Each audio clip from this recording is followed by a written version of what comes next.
antar ruang.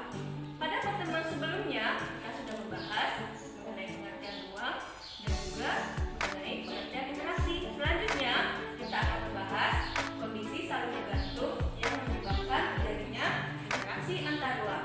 Cekidot.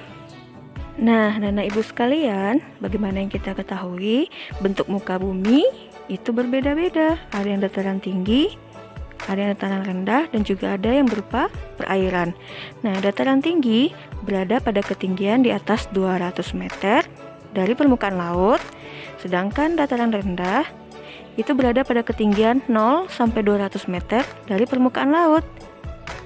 Nah, perbedaan komoditas dataran tinggi dan dataran rendah yang sama-sama kita ketahui, dataran tinggi itu penghasil seperti teh, kopi, sayuran, dan buah, sedangkan dataran rendah biasanya menghasilkan ikan. Perbedaan komoditas inilah yang menyebabkan terjadinya hubungan timbal balik antar ruang atau interaksi antar ruang. Nah, interaksi antar ruang yang pertama yaitu keadaan saling melengkapi.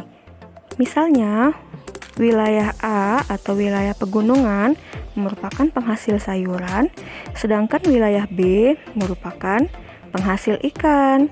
Wilayah A membutuhkan ikan, sedangkan wilayah B membutuhkan sayuran. Maka, wilayah A melakukan interaksi dengan wilayah B melalui aktivitas perdagangan ataupun jual beli. Kemudian yang selanjutnya adalah interaksi antar ruang kesempatan antara. Nah, kesempatan antara merupakan suatu lokasi yang menawarkan alternatif lebih baik sebagai tempat asal maupun tempat tujuan. Jika kita akan membeli suatu produk, pastinya kita akan memperhatikan faktor jarak, kemudian juga biaya untuk memperoleh produk tersebut. Contohnya adalah wilayah A yang biasanya membeli ikan ke wilayah B, namun kemudian diketahui ada wilayah C yang juga penghasil ikan, namun juga lebih dekat sehingga ongkos transportasinya lebih mudah, maka para pembeli ikan dari wilayah A akan beralih ke wilayah C. Bisa kita analogikan seperti diagram berikut ini. Sehingga interaksi antara wilayah A dengan B jadi melemah, sedangkan antara A dengan C interaksinya menjadi kuat. Kemudian yang terakhir adalah kemudahan transfer.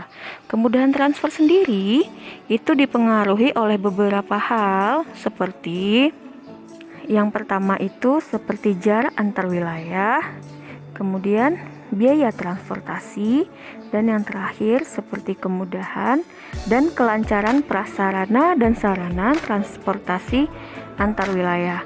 Sebagai contoh, jika seorang menjual sayuran dari wilayah A ke wilayah B, namun jalan menuju wilayah B mengalami kerusakan sehingga tidak bisa dilalui, akibatnya orang tersebut tidak jadi menjual sayuran ke wilayah B.